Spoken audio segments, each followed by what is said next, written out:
The Rockets are mad at James Harden? Duh. Is Carlos Correa about to be traded from the Houston Astros? Are we going to get a DH in the NL? I'm going to apply for my holiday dream job, and if you are bald, I have a dating app for you. All of that, plus I owe some folks some timeouts and fantasy updates right now on Barry on Deck. Let go!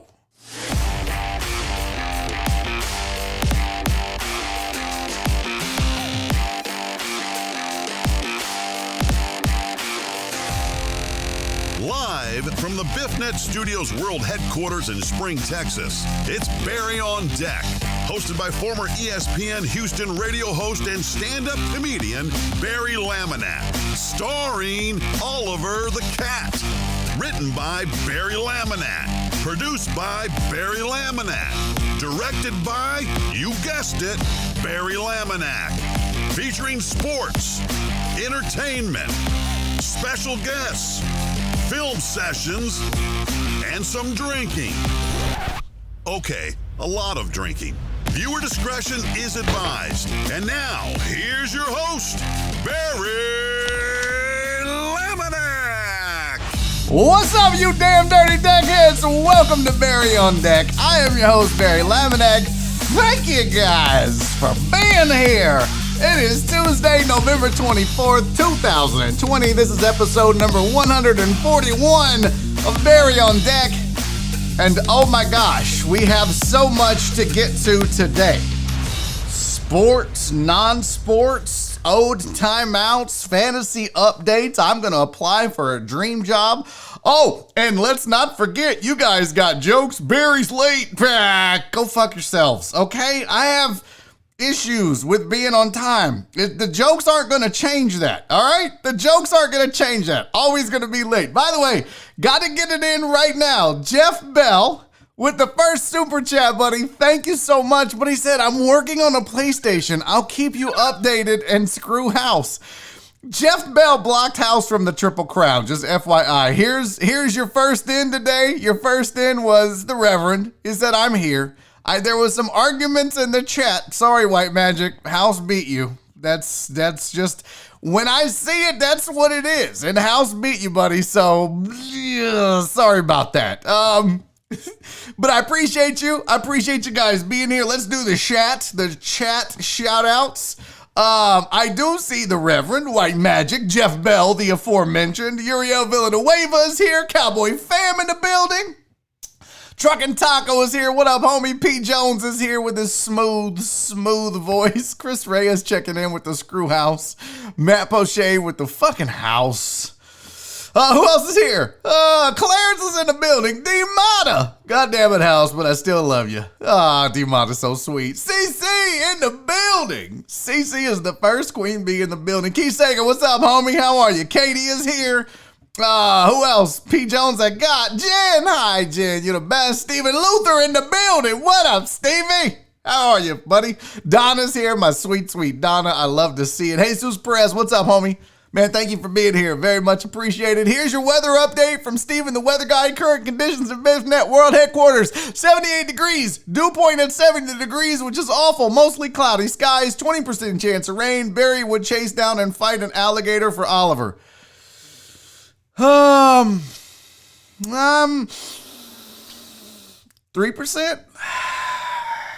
I'm probably not fighting an alligator for Oliver. I mean, I don't know. Rudolph Rodriguez is here. Aaron Little's in the building. Billy Keller. Gregor Vega Jr. Tell Pops I said hello. Mark Groppe. I got Jeff Bell in. John Dory is here. I'm just going. Fuck that timer. Mimi is here. What's up, Mimi? What up, girl? Justin Swinford, Terrence J is here. There's Brandon Martinez. I was about to say, bitch. Riley, what's up, Riley? Delisandre is here. Joe Pro, guess who sent himself home sick in time for the show? This guy. Joe Pro is live, you guys. Joe Pro is never here live. He is usually watching later and in the comments. Joe Pro, I hope you're really not sick. I hope you're okay. If you are sick, get better soon, buddy. Sylvia's in the building, you guys. Happy Tuesday, Sylvia. It's so good to see you, Brandon Gary, Fidel Limon, Awake Reaper. I see you, buddy, man. I need to catch one of your Twitch streams. Fidel Limon, you made it, and that's what matters. Alan Denson, Francisco, all the way from the Hill Country, Sandoval. Boy, the gang is all here. I'm feeling it. Let's go. First things first. Joe Pro is in the house, D-Moda, and I love that. First things first, I need my moderators, my YouTube moderators, which are Chris Householder, Jeremy Vinegar, and Luis Zelaya, to pay attention, please. If I could get my YouTube moderators to go ahead and issue a timeout to the following people who thought it would be real cute. Hold on. They thought it would be real cute as we were going off air yesterday to say, oh, Die Hard is a Christmas movie, when they know the goddamn rules. We talked about the rules. The rules are, Die Hard is not a Christmas movie. I don't want to hear shit about it. If you challenge this, you will get a 5-minute timeout. That's what I'm a dictatorship. I'm a dictator. So, Reverend Lord Chris Householder, I believe timeouts are in order for Chris Reyes and Total Dallas. So I don't know if Total Dallas is here. I might have missed it in the chat. Nope, he's here. He's here. Total Dallas is here. So I'm going to need both of those cats to get a timeout. What's up, Leave a Shot? I'm going to need Total Dallas on a 5-minute timeout, and I need Chris Reyes on a 5-minute timeout. And if you want to fucking challenge me, then go ahead and say Die Hard is a Christmas movie, and your ass can catch a timeout. I'll put myself on a timeout. If I said it, that would be weird. Okay, God, we got so much to get to. I mean, it is a jam-packed show full of craziness and fun. Here's the, are you proud of me for actually having the show up today? Wow, well, it's so great. I did my job, super fantastic. We're going to talk about Harden, and let's get that the chat off the screen. We're going to talk about Harden and Houston, how they're mad at him. Plus, I really am going to apply for a holiday dream job, and you guys are going to help me apply for it. And then this dating app for bald guys, so there is hope for a few of you, plus a whole lot more. As you know, we always start talking about the show. So, let's talk schedule for the rest of the week, folks. Let's talk, what are we doing on Thursday? What are we doing on Friday? As you know, Thursday is Thanksgiving, Friday is Black Friday. And the big question everybody wants to know is, will there be a Barry on deck on Thursday? Will there be a Barry on deck on Friday? And the answer to both of those questions is no. No show Thursday. I'm taking off for Thanksgiving. Plus, I don't think many people... What's up, Rachel Jones? Oh, yeah, can't hold me back, Screwhouse. No show on Thursday. Friday, I am traveling to Oklahoma City. No show on Friday. So tomorrow is the last show of the week. Tomorrow is a Friday. Will there be lawn talk? No. Will there be drinking? Yes. So much drinking tomorrow. But I'm sorry, I am going to take a holiday with the wifey. She's supposed to be off on Thanksgiving. We thought she was going to have to work.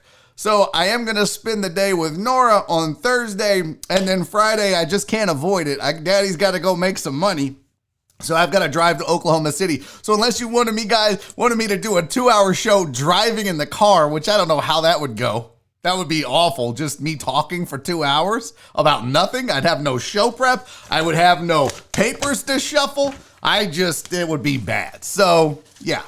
No show on Friday as I travel to the fine city of Oklahoma City. I don't know how that works. Anyways, yeah, I listen. I'm excited to spend some time with Nora for sure, and I owe her time. I spend most of my time in this chair either streaming or working on streaming, and so she has dropped hints like, boy, I never see you anymore. Ugh. That's always a bad sign. When your wife gives you that hint, you know you've got to refocus and show her that you still love her. You're trying to grow something. You're trying to build this digital empire, but you got to stop and let her know you love her. So that's what Thursday is all about. Brandon said, damn, bro, you're going to miss us in the chat until Monday. Ow. Yeah. Oh, get to fantasy updates, folks. We got to get to some fantasy football updates. Here you go. Now, if you don't know, by the way, if you are out of the loop, every winner of the Barry on Deck Fantasy Football League, there are 3 of them, but every winner will get this fancy trophy brought to you by Total Dallas, who was on a fucking 5-minute timeout because he wants to be a sassy pants. So, this is the trophy that you get. It's got Oliver on the front, and on the back it says, Barry on Deck Fantasy Football Oliver's Cup 2020 Top Deckhead. We have 3 leagues. I have 3 trophies. Thank you to Total Dallas. You guys should give him a thank you in the chat for paying for these. He thought of it. He had it made. I tried to pay for him. He said, no, I got this. He's a good dude, except for the whole Die Hard thing. He's a great guy. So we have trophies for our fantasy champions, okay? So here are your results as of right now. In the Cowboy Fam League, over in the East, you've got KD at 7-4 and Cowboy Fam at 7-4. Black Sheep, aka Robert Geiger, at 5-6. No relation to John Geiger, by the way. Our sweet stalker Brian Lamb is at 4-7, and Robert Likes Beer is awful at 3-8. Over in the West, Titan Hugo is murking you fools at 8-3. Keith Sager, Mr. Lawn Talk himself at 7-4. Pink Valkyrie at 6-5, making a comeback. Pink Valkyrie coming on strong, yo. She was fucking awful for weeks. All of a sudden now, she's 6-5, got a winning record. I'm very proud of her. Joe Blank at 5-6, boo. And then Brandon Martinez, the Roughnecks, at 3-8. Brandon, you raggedy bitch. How awful are you at fantasy? Jesus Christ, you're never getting a trophy, you lousy sack of shit. All right, over in the Clarence League. In the East, you got Clarence Marshall at 10-1. Holy shit, he's the Pittsburgh Steelers of fantasy football. It's the only thing Clarence is good at. Other people winning for him. Brian Henson, BCH420 is 8-3. Queen Bee Spice, CC is 4-7. Pink Valkyrie 4-7, really not doing too well in this league. Chris Reyes at 2-9. How fucking bad are you, Chris Reyes, that you're 2-9, dude? Over in the West, show me your TDs, aka Christopher Mina is 7-4, Daniel Davis is 7-4, Chris Householder 6-5, Francisco Abarca and Nick Sharara bringing up the rear like they like it at 4-7. That's your Clarence League. And finally, the only league that really matters, PayPal Pete's League.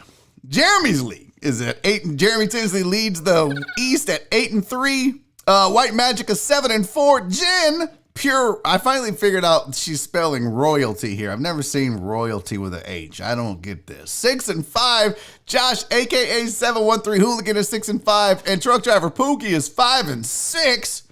So really not bad. I mean, you got one losing record in the East. Over in the West, you got Walt, who can't spell the word crew, is 7-4. My raggedy ass is at 5-6. Uriel Villanueva's at 5-6. Total Dallas's shitty team is 3-8. And Jaime Zapata is also 3-8. So Total Dallas bought the trophies, but his raggedy ass team is definitely not going to earn him one of the trophies that he bought. So, by the way, Total Dallas says he has not won a game since he bought these trophies, which lets you know what a wonderful, he made the ultimate sacrifice for you guys.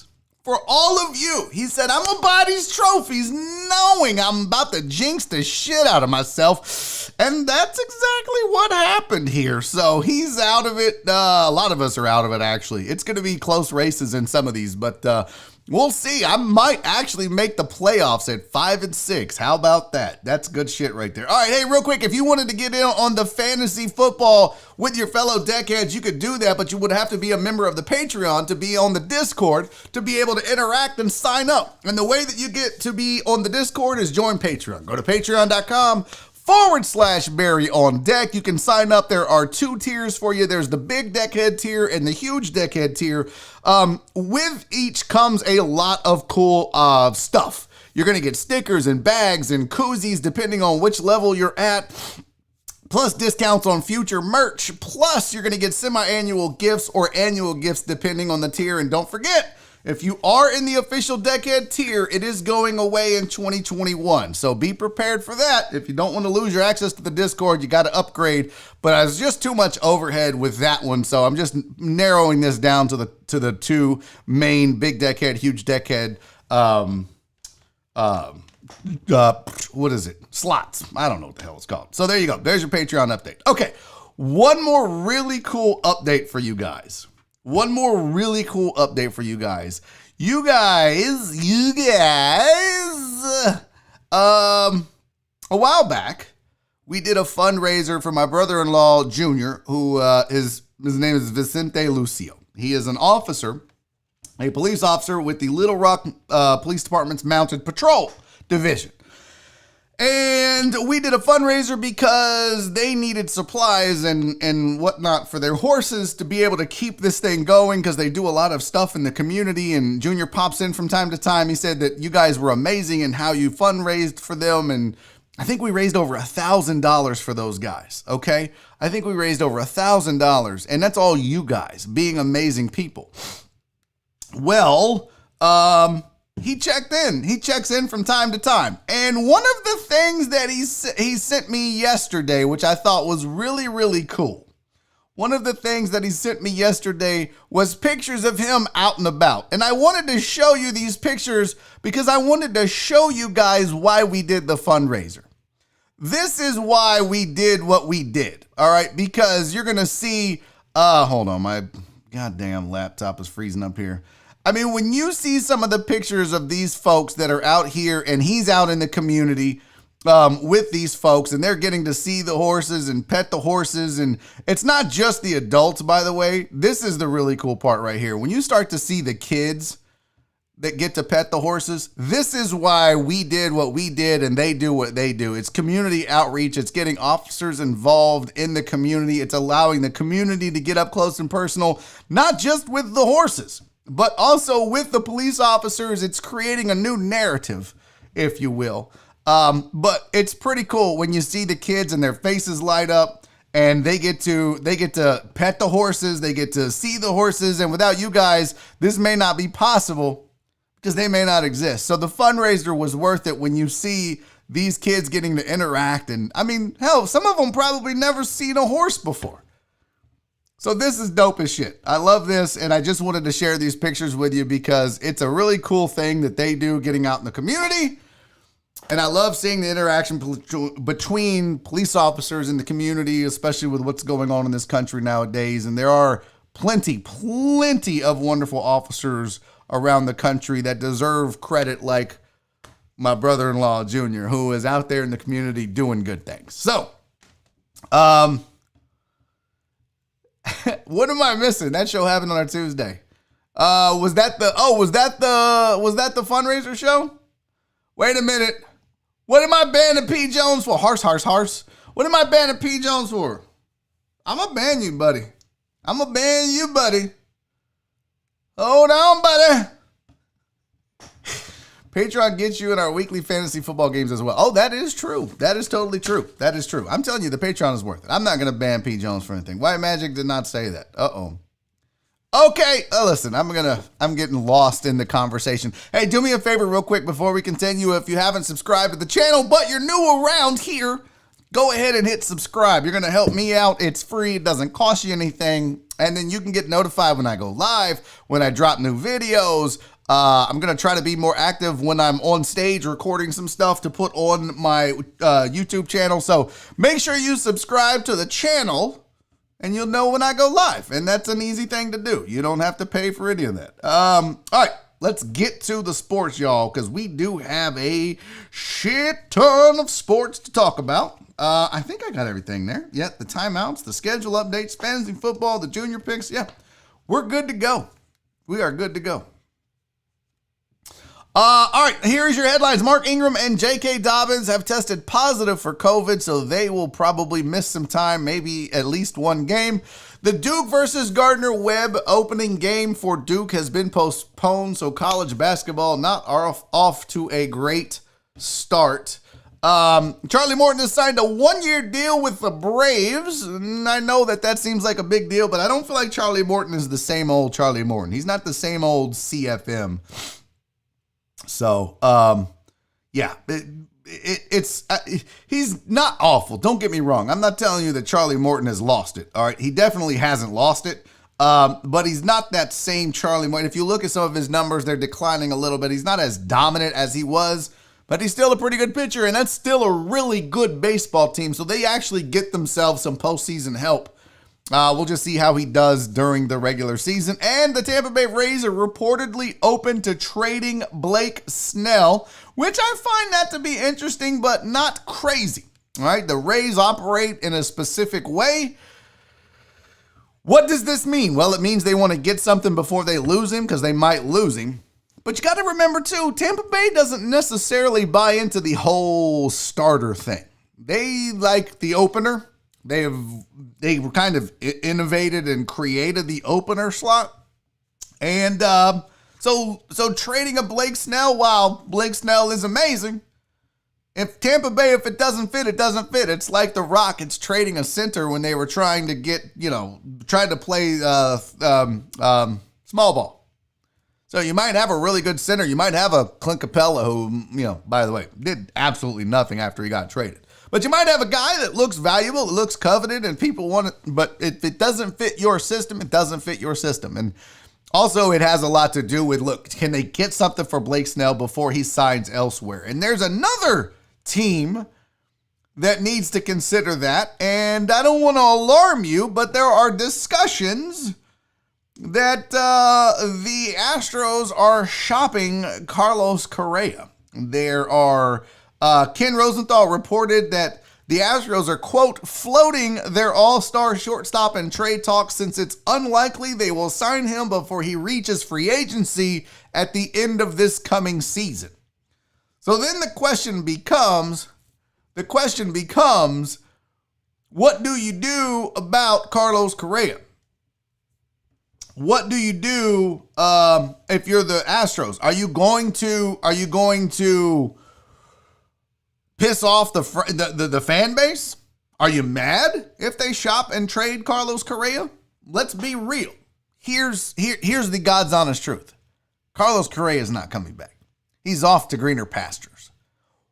Why would it make sense for him to re-sign?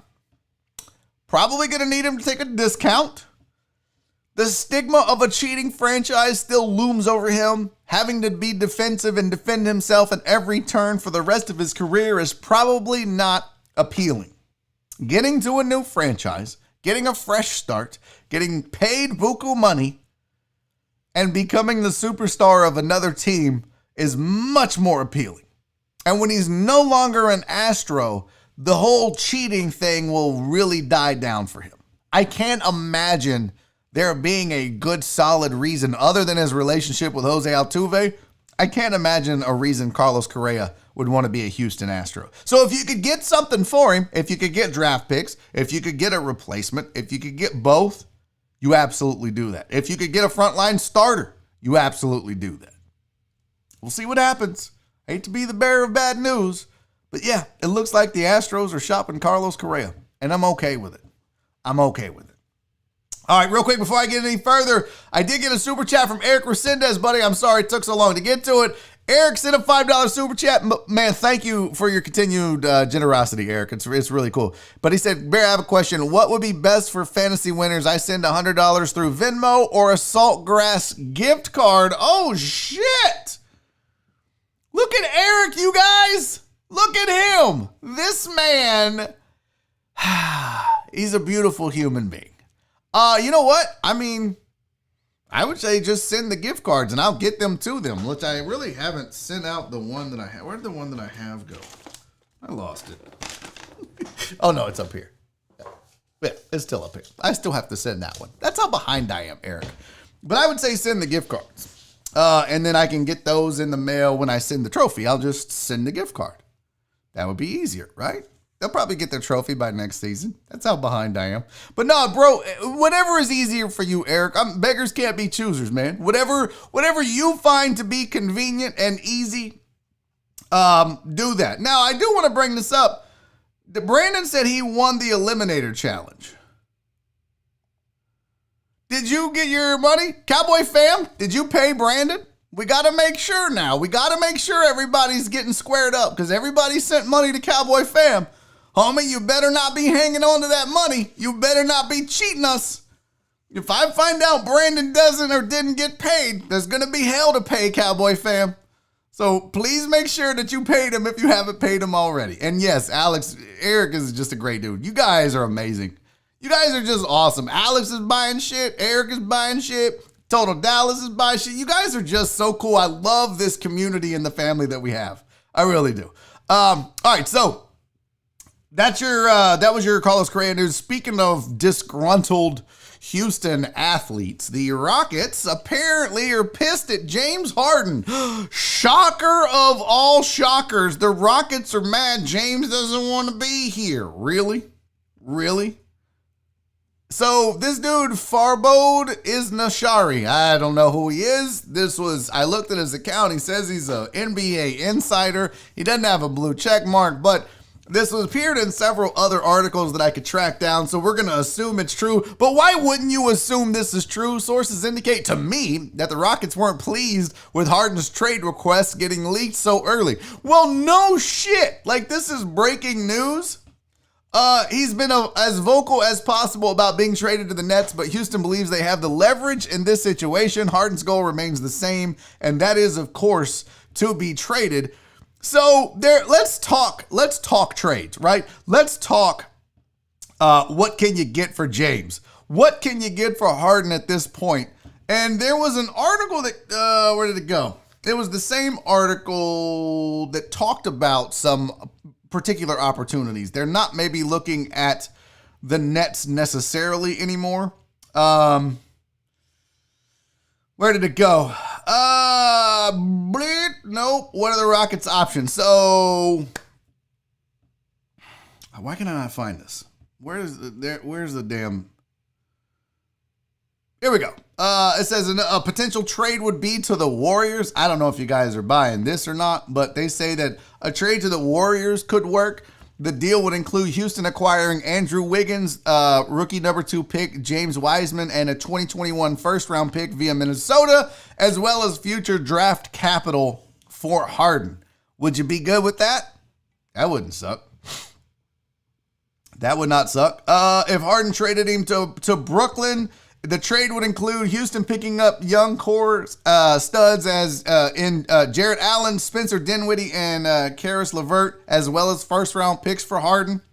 There was another one to Philly, which would include Ben Simmons or Joel Embiid in a package, but if that's not possible, then they probably wouldn't do it. And then it says options are dwindling, purely hypothetical, but the Knicks could offer up RJ Barrett and a bunch of picks. The Bulls could offer up Zach LaVine and Wendell Carter. The Nuggets could offer up Michael Porter Jr. The Pelicans, Brandon Ingram and Lonzo Ball. All of that sounds okay. Okay. It's James Harden. You're not going to replace a guy like that one-to-one unless you can find a Kawhi Leonard, Paul George type, or no, not Paul George. Kawhi Leonard and why am I blanking on the cat out of Toronto that got traded for Kawhi? Unless you can find that kind of deal. And my memory fails me. What's up, Walt? Better late than never, homie. So do you want to rebuild or do you not, right? And here was a thing that I saw in this tweet that I actually, at first I was like, this is so stupid. Yeah, DeMar DeRozan. Thank you, Riley. At first I was like, this is so stupid, but then I start looking at this. I'm looking at this and I'm thinking, would you? Would you? Given their recent acquisition of another power forward, we know that James wants out. Would you do this deal? Who would say no? If you're the Rockets, would you say no to Paul George and Lou Williams? If you're the Clippers, would you say no to James Harden and PJ Tucker? I don't know how it would fit salary cap wise long term, but would you say no to this deal on either side? I think it depends if you're the Rockets. if you're the Rockets, do you want to legitimately rebuild or do you want to retool? Do you want to try to make a run at a championship with a new group of superstars?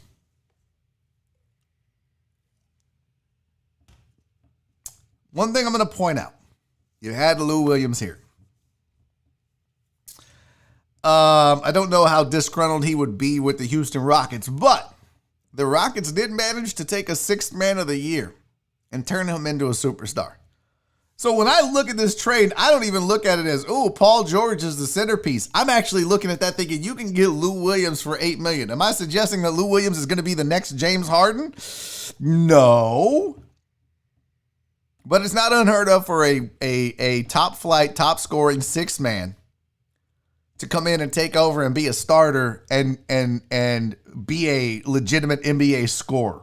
I mean, we've kind of heard that and seen that movie before. Again, I'm not suggesting to you that Lou Williams is going to be James Harden. His best is past him. His prime, he's in it now, and it's probably going to be fading soon.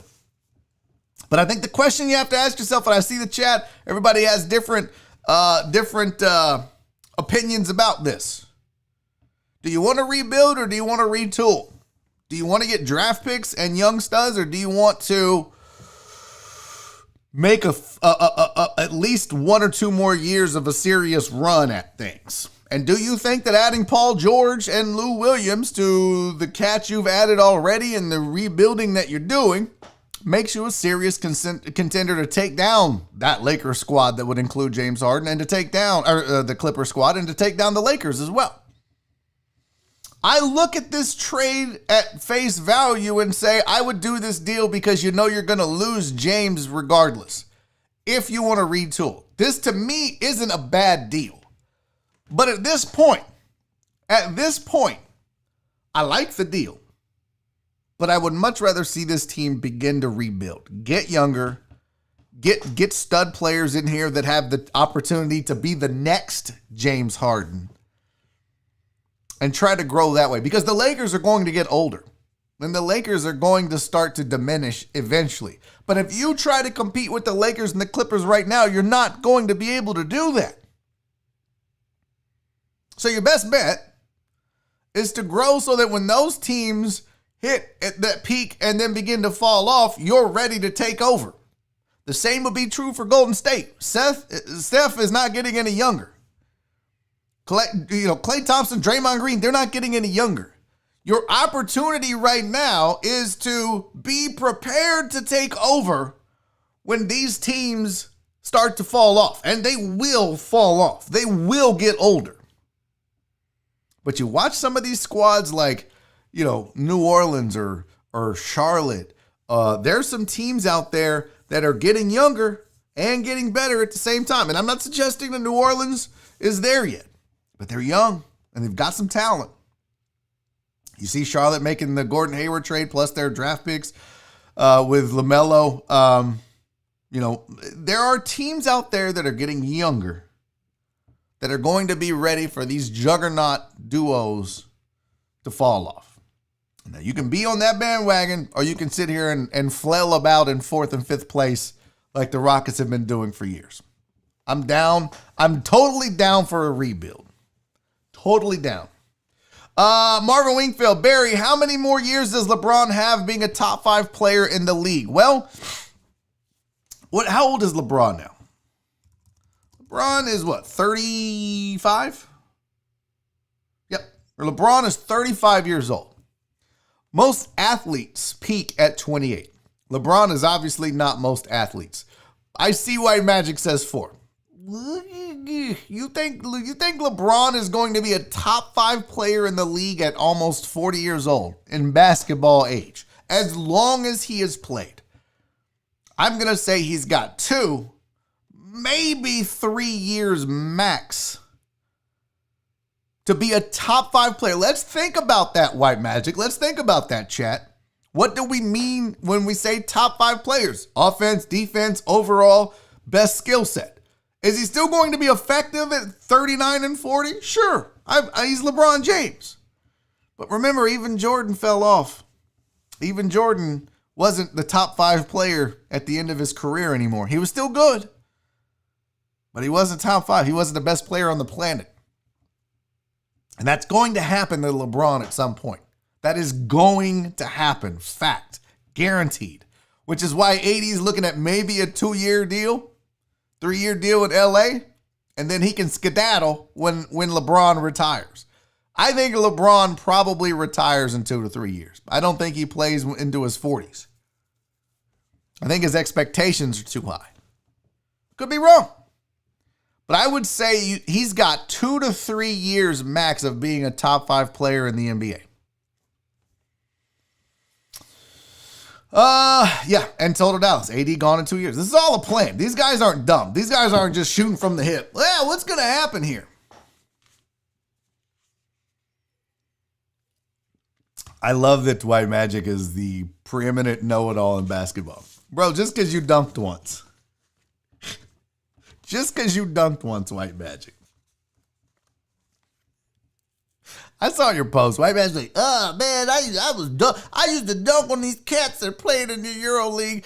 Listen, anytime someone tells you a sports story about how awesome they were against a guy you'll never see because he played overseas, that is the girlfriend equivalent of, remember in Napoleon Dynamite when he showed a glamour shot of some chick that doesn't exist and said that was his girlfriend?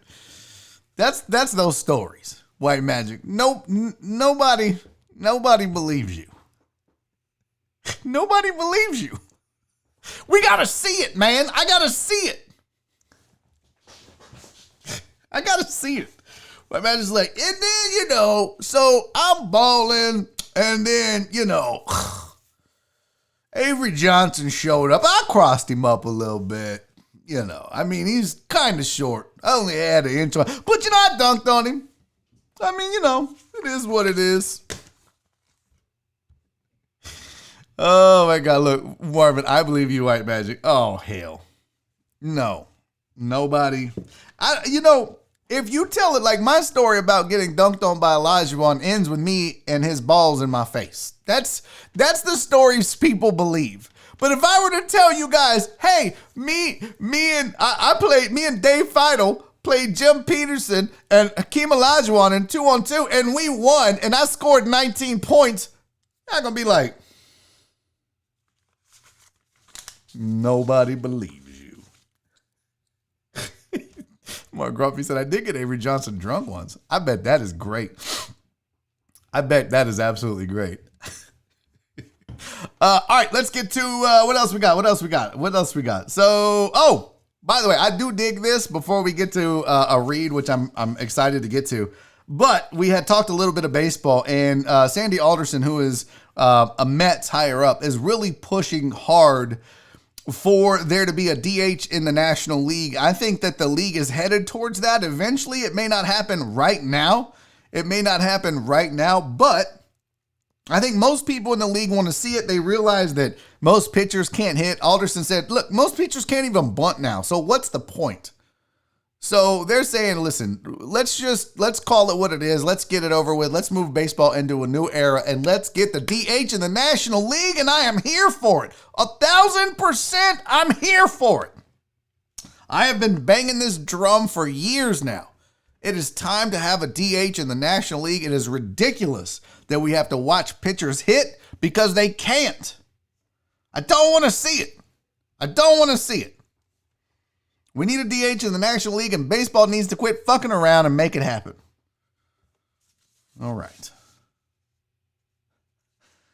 Brandon Martinez says, I played ball against Prince and his crew once. Game blouses. All right, guys. I'm excited to tell you all about a brand new sponsor to the show that I am so happy to have here for several reasons. One, because I want to encourage you guys to go take care of yourself and get healthier. Are you healthy? How do you know you're healthy? If you can't, you shouldn't wait for your engine to break down. You should get a tune-up. You should change the oil. You should get your car checked out periodically. So why not do the same thing with your body? Make sure everything is okay. And if it's not okay, The folks at the Y Factor will come up with a plan for you. Stop being so macho. Stop being like, I don't need to go to that. If you don't do it for yourself, do it for the people that love you. Do it for your kids. Do it for your wife. Do it for your family. And ladies, I want to encourage you to tell the men in your life, your dad, your brother, your uncle, your son, that they also need to go get a wellness exam. And the best place to do that, the best place to get that exam is the Y Factor right here in Houston. It is the Y Factor is one of the top urology and men's fertility practices in the greater Houston area, bar none. Doctors are amazing. They're dedicated. They're experienced in men's health. Not just like, I kind of know the men. No, these are men's health specialists who care about you. You're not treated like a number. I can vouch for that. I went to the Y Factor. I got the wellness exam. And it's amazing because they get you in, they get you out, they value your time. And they don't pressure you into, you need to do this, you need to do that. This is the way it works. They do the wellness check. Then they come up with a playbook for you. They recommend, here's what you need to get taken care of. Here's how you can get healthier. And then it's up to you to follow through. They do not pressure you. It's fast. It's easy to see a doctor. It takes only seconds to make the appointment. And right now they do a lot of end-of-year procedures. So if you're looking to get some of those things done, like circumcisions, vasectomies, sound wave treatments for erectile dysfunction, you got that money stored up. Go get it done. Go get it done. Get it scheduled now because they are booking up fast. So go to mancenters.com. That's mancenters.com. Somebody from the office will call you back. And make sure when you do schedule your appointment for the wellness exam or whatever it is you're scheduling, that you tell them you heard it on Barry on Deck. So it's mancenters.com, 832-210-2556, 832-210-2556. Please make sure you told them that you heard it on Barry on Deck. They're going to track that and they're going to know, you know what? Those folks at Barry on Deck are really getting it done. And speaking of getting it done, if you need seafood in your life, hit up the Boiling Dragon. Boiling Dragon is so good. David, too, has these conglomerate of restaurants, and I've never had bad food at any of them. And if you want fresh seafood with an Asian twist, then you want the Boiling Dragon. Cece tried the chowder fries, and she said, they're legit. Oh, they're so legit. You need to try that. Get the chowder fries, try the gumbo, the shrimp crab puffs. They have Brussels sprouts, if that's your thing. Not my thing, but they have Brussels sprouts, catfish, shrimp baskets, you name it. It's the Boiling Dragon. I told you what they specialize in, but they also have off-the-menu chef specials every other week. So you need to make sure you're following them on Instagram. Go to @BoilingDragon on Instagram, and you can see these off-the-menu chef specials. I do want to alert you to their hours. All right, they're out Monday, they're open 5 to 9, Tuesday through Thursday, 12 to 9, and Friday and Saturdays, 12 to 10. It's right there in the top left corner. Take a screenshot of that so that you know when to get over to them. They're located in Pearland at 11625 Broadway Street. So if you're south of I-10, make the trip to the Boiling Dragon and get you some delicious seafood. All right. What the hell happened to my rundown? There's my rundown.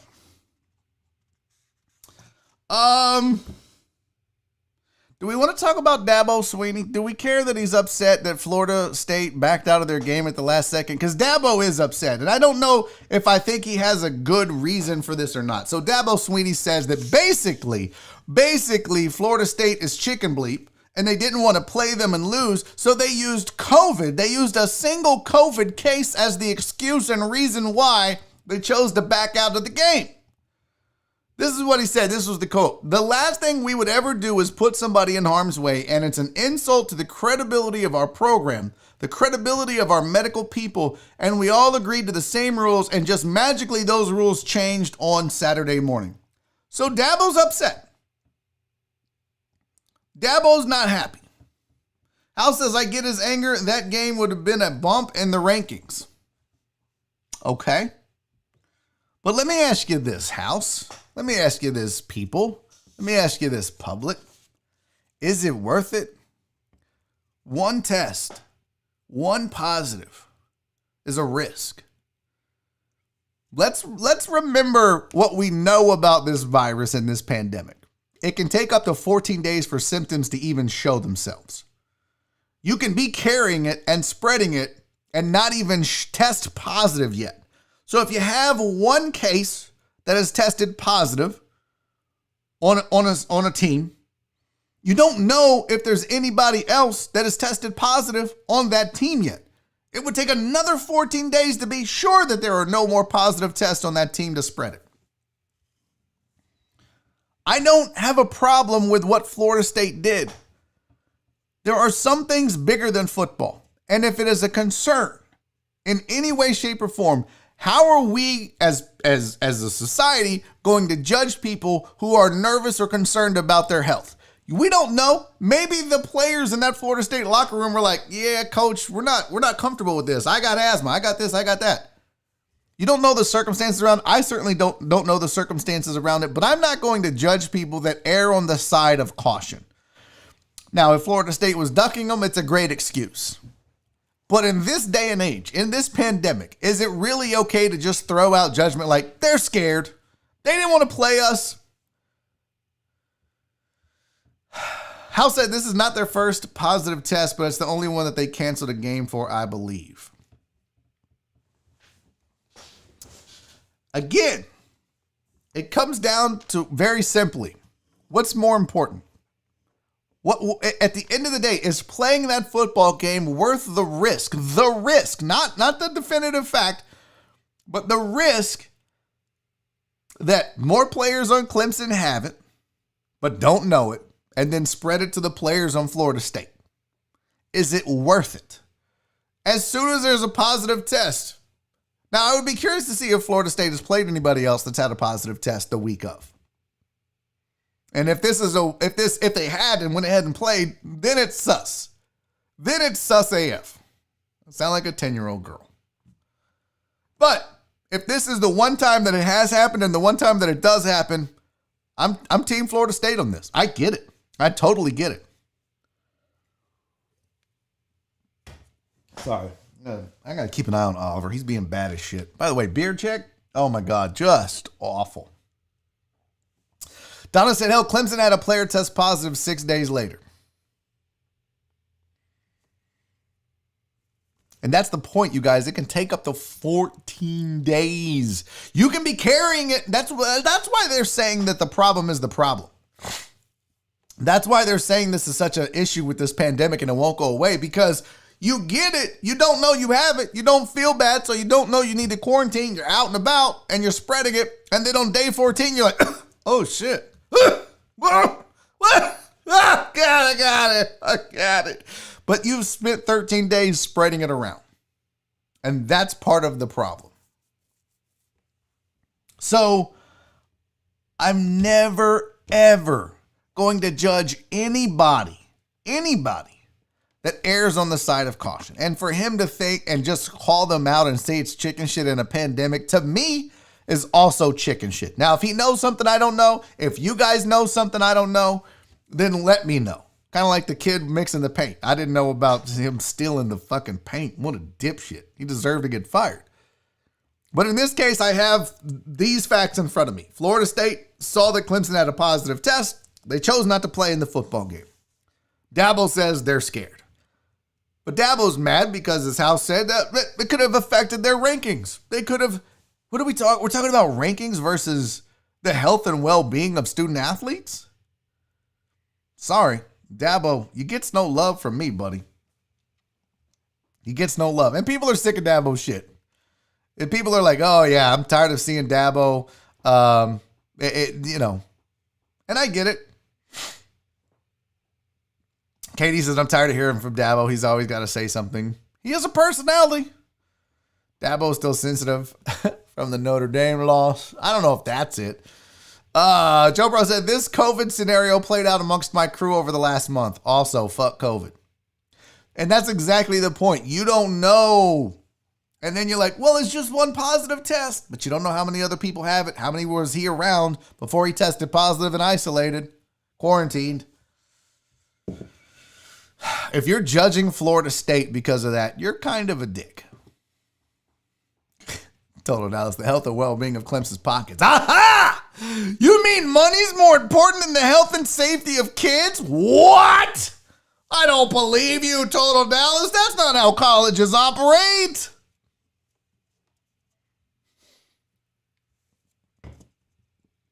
You guys leave Alice alone. What did Rachel say? No sports teams should be playing right now if that's the logic. No sports team should be playing each other if there was a positive test within the organization. Sure. Absolutely. if that's their choice. As a team, if they say, Coach, we're not willing to risk it. We have nothing on the line. This is a meaningless football game for us, but our health is more important, then I'm fine with that. Plenty of games continue with no positive tests on either side. But if there's just one positive test and the other team doesn't want to play that squad, I'm good with it. I get it. It's serious. It's dangerous.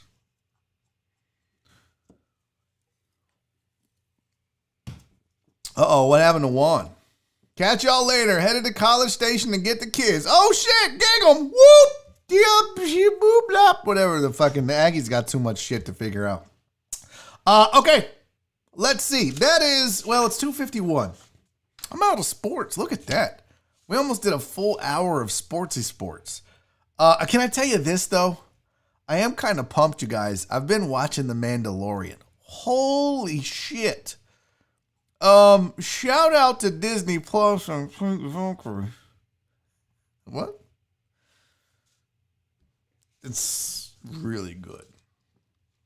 It's really, really. I didn't think I was going to like it. If I'm being honest, this is the way. I didn't think I was going to like it because I was like, they're, I keep waiting, by the way. Am I the only, because I'm like not a Star Wars dork like some of you. Like, some of you like learned the language of Star Wars and you have your own Star Wars name. You're like, I'm R795 3PO, whatever the fuck your weird Star Wars name is, or Star Trek or whatever. I like watching the movies, all right? I'm not like, oh my God, I really am training to be a Jedi. But I was also like, is this really going to be, because some of these spinoffs, like the Han Solo spinoff movie was garbage. Apparently, I didn't watch it because everybody said it was awful. So I was worried about The Mandalorian. But it's very well written. But here's my observations of The Mandalorian. And you guys tell me if I'm wrong. You guys tell me if you thought these same things. Pink Valkyrie, Mandalorian is like, hey girl, you the best. You the best, Pink Valkyrie. You the best. You know why. I can't say it out loud, but y'all know what's up. My observations of The Mandalorian. Number one, it feels like a Western. It feels like a space age modern day Western. That's the vibe I get when I watch it. You know, like the music, the font, I don't know. It feels like a cowboy series that takes place in the future and in space. Maybe I'm off on that. You guys tell me what you think. It does have a spaghetti Western feel to it. Marvin, thank you.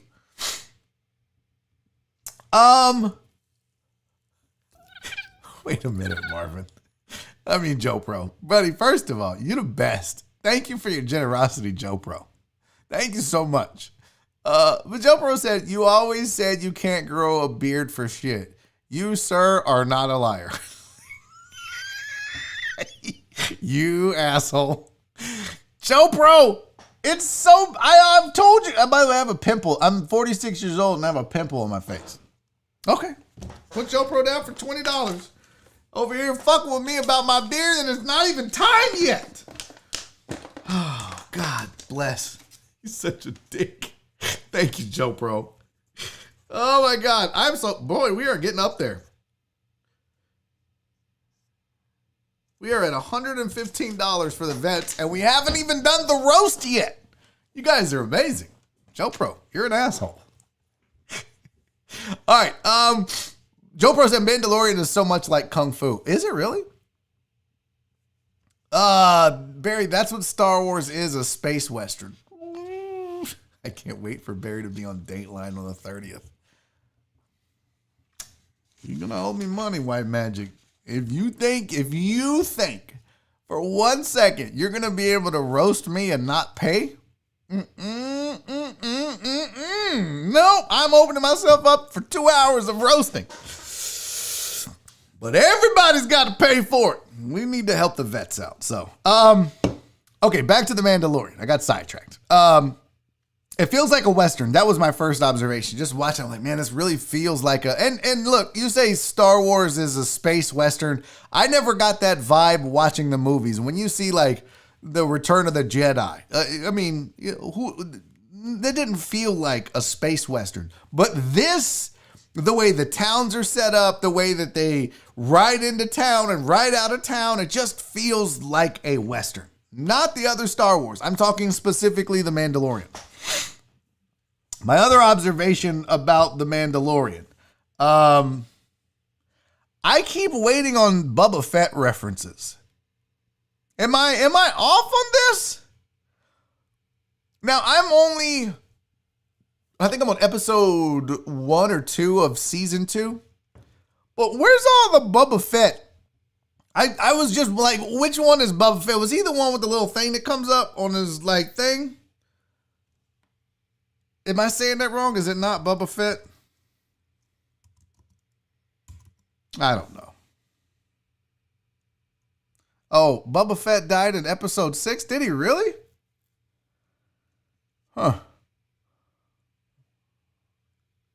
Oh, okay. So that was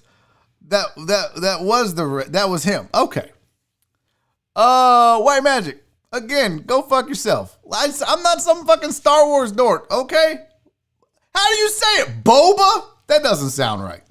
He is dead. That happens after Return of the Jedi. No. In The Mandalorian,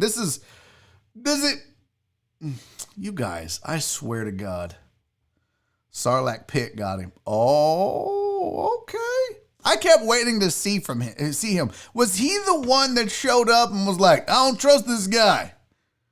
And then they were like, no, we got to trust him. That's the way. And he was like, all right, I'll trust him, I guess. And then they save him later. Was that him? I swear, White Magic, you are the judgiest motherfucker. Oh my God, you guys. Sometimes,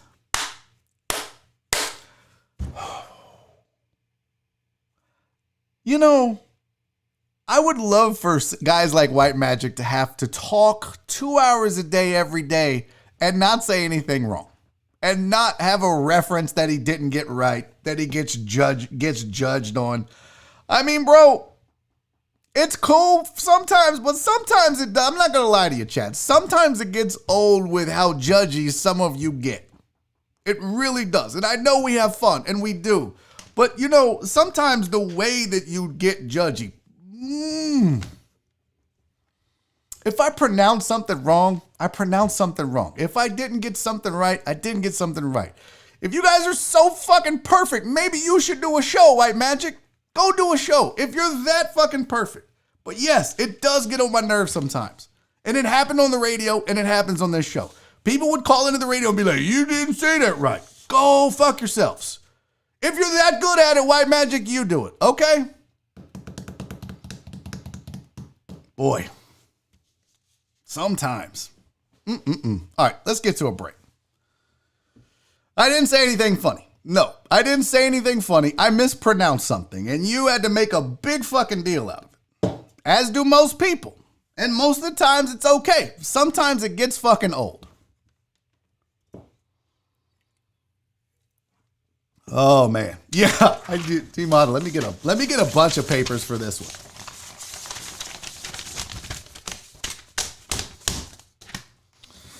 All right, we're going to take a break. We'll be back in 5 minutes. Don't go anywhere.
2 of Barry on Deck. I'm your host, Barry Laminack. Thank you guys for sticking around through the break. Those of you that did. Those of you that didn't stay through the break because you got bored or whatever, you're an asshole. I mean, you're not here for me to tell you that. Later when you rewatch this, if you're like, I wonder what he did after the break, and you're seeing this now, you're an asshole. So, hey, Marvin Wingfield, buddy, thank you so much, my friend, for your super chat and your kindness. He said 5 for you. And 5 for the vets. Well, let's add that to the total. Marvin Wingfield in for 5. I love this. I can't wait. Jen is finding us a charity to donate this money to, and I hope that it's a good one. I hope that we're going to, because I don't want to, listen, when it comes to charities, you have to be real careful. Like when we're doing this telethon that we're working on with Jerry Bow and myself, where we're going to raise money to maybe buy some gifts for some kids that need them. This holiday season, you got to be real careful. People will take advantage of you and your kindness. So, that plus there's like the Wounded Warrior, but they get so much money. And we talked about, do we want to raise money for the telethon and give toys to the kids at Texas Children's? And my wife was like, listen, they have so many people that donate to them already that we need to find a place that is ignored. That maybe, doesn't get as much love and attention around the holiday season. And that's kind of the goal. And so that's what Jen is also looking into. And oh, good, I can't wait to hear. But she says she thinks she has one figured out for the vets. So I'm excited about that. And that Monday the 30th is when I will be shaving all of this awfulness off and just leaving this nasty pedophile mustache. I'm not looking forward to that day. I'm going to have to get a lot of sleep. This is what I realized at the break. One, yes, some of you are very judgy and you don't get judged. Why is that sounding through there? That's weird. Some of you are very judgy and you never are in a position to get judged. And that's okay. That's part of doing this. And I get it. Part of the problem is I don't get a lot of sleep, so I am crankier. Than normal. So I tend to lose my shit a little bit quicker. I'm not going to apologize. Because fuck you for being judgy. But it's maybe a little more touchy nowadays with the lack of sleep that I get. So I will fully admit that. Yeah, that would be good if we could get to 50 likes. And also, if you subscribe to the channel, that would be good too. I got to get better at the social media stuff for the show. I feel like I'm doing a better job on social media for Food of Ages than I am Barry on Deck. I don't know. Oh, shit. Can we all pause for the calls for a second? No, it's not sketchy. It's not. It's not sketchy at all, Joe Pro. Not at all. Hey, Brendan, where'd it go? Brandon Martinez sent the super chat. Where did it go? There it is. Thank you for the super chat, buddy. He said YouTube takes 40% of super chats. That is true. I used to have a Venmo thing up top, but I took it down because it felt, I don't know. It felt weird having it up the whole time. Basically just the biggest send me money. But yeah, there is a Venmo. I don't even know what my Venmo is. I'm so happy I have these to cover this. I wish they extended further. I should just put them there. You guys, I should just wear my headphones like this. And then that way you can't tell that I don't have a beard in those locations. But I can't hear anything. Hey, real quick, going through some shit. On occasion on this show, we talk about some of our fellow deckheads and our fellow family that are going through some shit. And right now, if you guys would, do me a favor, prayers up, shouts out, whatever it is, positive vibes for Aaron J. Bryant. He sent me a note. He's been in the hospital since Sunday, and he is headed to get a procedure done this evening. And Aaron, my friend, my pal, my buddy, I want you to know I'm thinking about you. I'm rooting for you. Godspeed, and I hope you get well soon. Whatever it is that you're going through, I hope you get well soon. And as I know the rest of the deckheads, and honest to God, we are all here for you. If you need anything, that's how this shit works. That includes me and everybody else. If you need something, you let us know. If I can help, I'll help. If they can help, they help. I promise you, we got you on this. All right? For sure.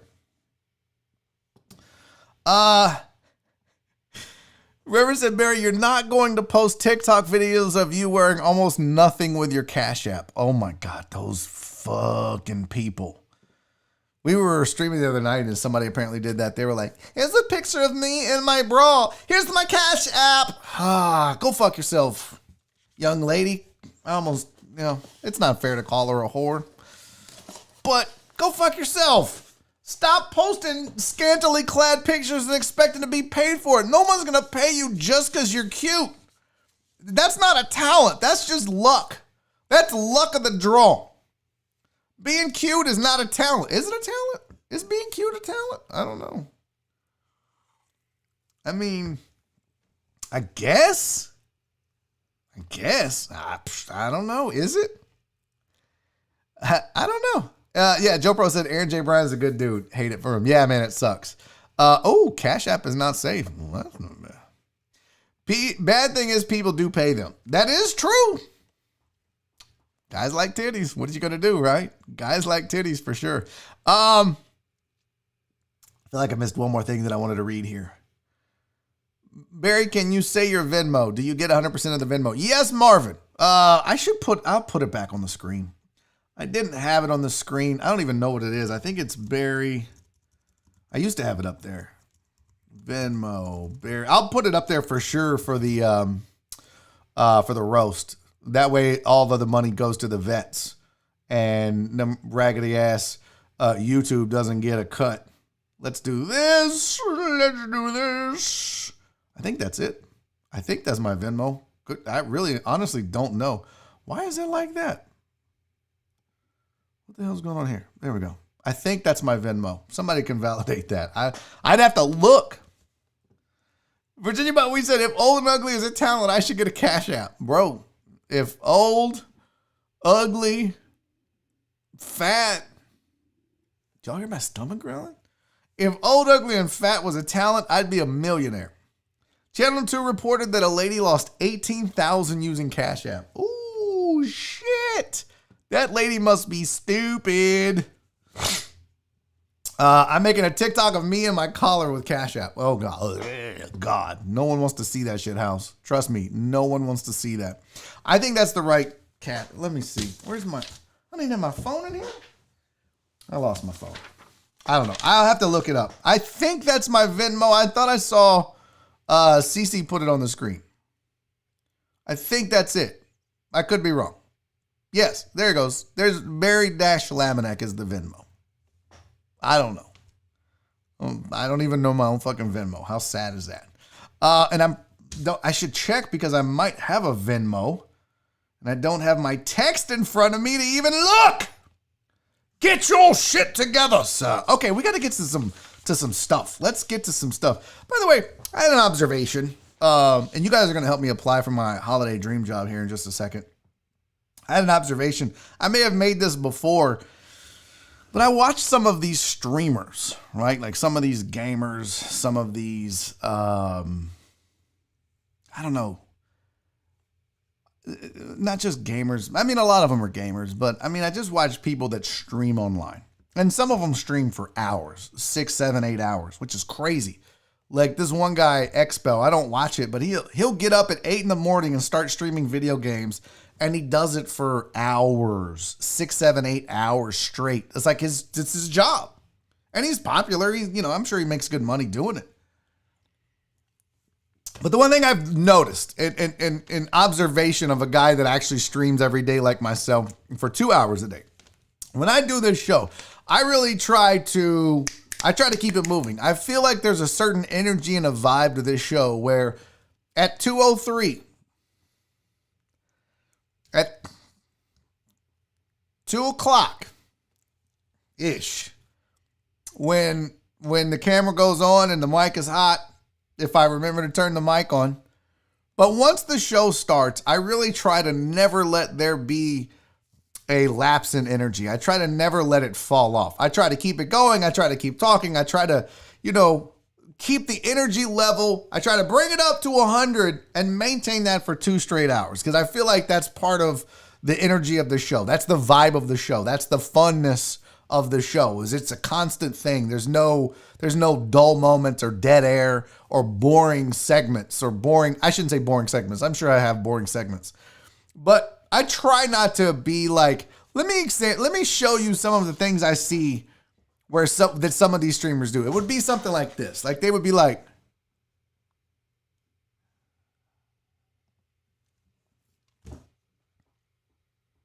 what's up, chat?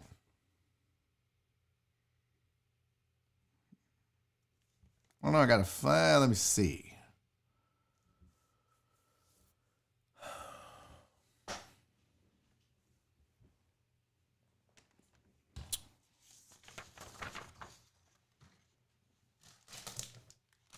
I mean, what the fuck? There's literally, it's so, I'm like, how do you not? Your job is to fucking entertain people. That's our job. Doing what we do, whether you're playing video games like House and KD and Clarence and Awake Reaper and all those different Twitch streamers, and or you're doing a show, or you're whatever it is you're streaming, but our job is to entertain the people that tune in. How do you let these long lulls of boringness go? I don't get it. And Reverend says you can do that when you have 50,000 people watching. Bro, that would be even more incentive not to do it. That would be the opposite for me. Like, I already feel an obligation to give you guys everything I have for 2 hours. Just to try to be as entertaining. It's not always going to be funny, but at least it would be watchable. At least it would be entertaining. At least you wouldn't just be bored to tears watching me read my phone. I literally tune into some of these streams and people are just reading their phone. And not just a quick little, oh, I gotta, this or that. They're boring as fuck. And let's be real real quick. If I can be honest, the females get away with more because they're pretty. Some of the female streamers are fucking awful. They're awful. They're not good. They're not entertaining, but they're pretty. And so they'll sit there and fucking eat Funyuns and read their phone and text their friends while they're streaming. And dudes are like, man, you eat Funyuns so pretty. It's just like, man, what the fuck? Entertain people. That's why they're tuning into you. I get it. You're pretty. Good for you. I'm not. Yeah, this thing is fucking Uchi. Just, goddamn it, be entertaining. Riley said, I'm trying to get my wife on Twitch, Barry, so I can quit my job. Is she hot? Because if she is, bro, that's a solid plan. That just get her on there, show some titties every once in a while. You're good. I mean, I could show titties, but boy, it would be disgusting. T-Mata said, honestly, I can watch a fine-ass girl wearing just a thong and a cut-off t-shirt clean her house or apartment. Ugh. See, I could not do that. If I'm being real honest with you, D-Mata, maybe it's because I'm old. Maybe it's because I'm 46 and I'm old now. But I'm like, look, if I've got the urge to see something sexual, I go to Pornhub, I watch it, I do what I do. 3 minutes, I'm in, I'm out. I'm on with life. I just don't want to sit there and watch some chick in what'd you say? In a thong and a cut-off shirt, clean her apartment. And I realize it's because I'm old. That's the reason why. But that just has no appeal to me. I have so many better things to do I have so much shit to get done. I have a life to live. I don't know. I'm jealous though. Oh my God, I'm so jealous. I'm so jealous of these people that get away with this on their streams, and I see the work that I put in, and I'm sure that these folks put in some work. Maybe they do, maybe they don't. I don't know what their work ethic is off camera. But I can tell you that for some of these streamers on camera, whatever their work ethic is, it doesn't look good. It doesn't reflect well when you watch their streams. I saw one guy, I don't know what his name was. T-Puffle? I don't know what the fuck his name was. T-Few? I don't know. Some fucking famous dude. He had millions of followers and subscribers. I think on this stream, he had 20,000 people watching him. And he was playing a video game and he was chewing gum. And never one time did he talk to this chat, did he talk to the people watching him. It was just like, bro, what are you doing? You're taking this all for granted. You are taking all of this for granted. You're just sitting there smacking gum into a mic. Not even acknowledging the people that are watching. Oh, it was just disgusting. It was just absolutely disgusting. So, PayPal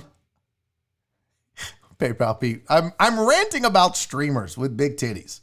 Robert Likes Beer says, I am pretty. No, I've seen a picture of you, Robert. You are the least prettiest man I've ever seen in my life. Not true. What's up, Dr. Dre on 290? He said, what to do? I just got back from Cobos Q, ran up to the station to get, oh, nice. That's dope, man. That's real dope. I can't, there are some things you can't tell, what is this? There are some that you can tell, Coast. I was like, what? There's something that you can tell Coast on being a girl or Coast on what they've done. Oh, absolutely. Absolutely. Absolutely. Oh, it was T-Few? Is that how you pronounce it? Let me get it right before I fucking get made fun of. Like, I don't have feelings. The Reverend said most streamers don't acknowledge anything but super chats and members. That's kind of shitty. I hope I never get like that. I hope I never get like that. That sounds like a curse word or racist. I'm not saying that, Christopher Mino. No, Robert is not pretty at all. 5 million subs. Now, look, I get it. If you got 5 million subs and you've got 50,000 people watching you, the fucking chat is just off the chain, right? The chat is growing by so fast. But you know what? If you've got that many people, you've got a team of people that can point out things. Hey, there's the, look, read these, read that. Here's some stuff you might be interested in. What? Virginia Buttonweed said pretty feet. Oh, God. Ugh. Reverend said when you get that big, you probably have to do that. House, no shit. If I had 50,000 people watching this show, I would still try to be as interactive with the chat when possible.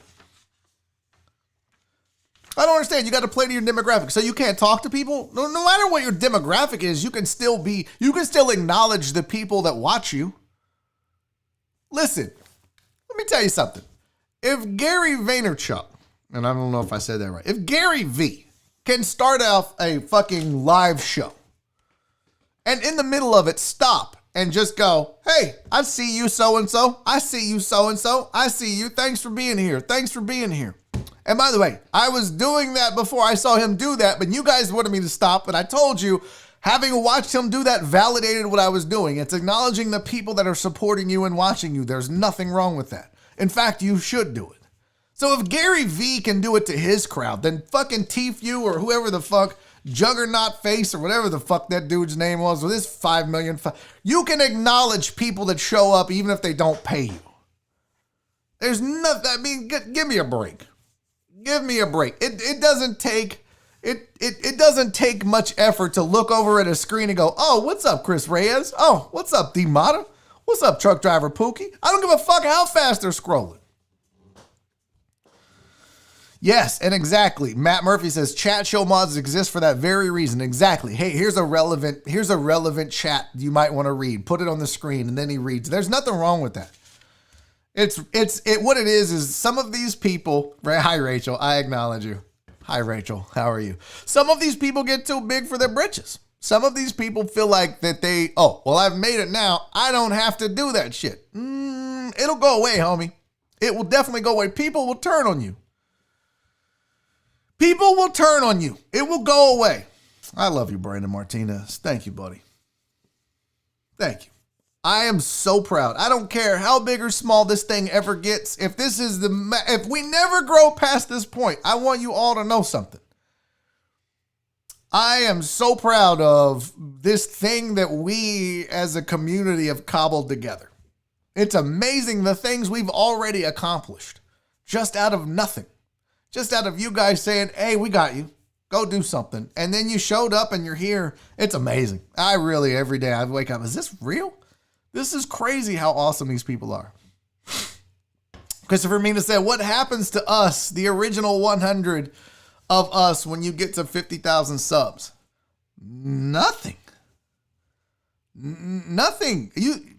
Bro, let me tell you something, Christopher Mina. If you think I am going to forget the folks that helped me get to there, if I ever get there, and I know positive thought people are like, you're supposed to say when.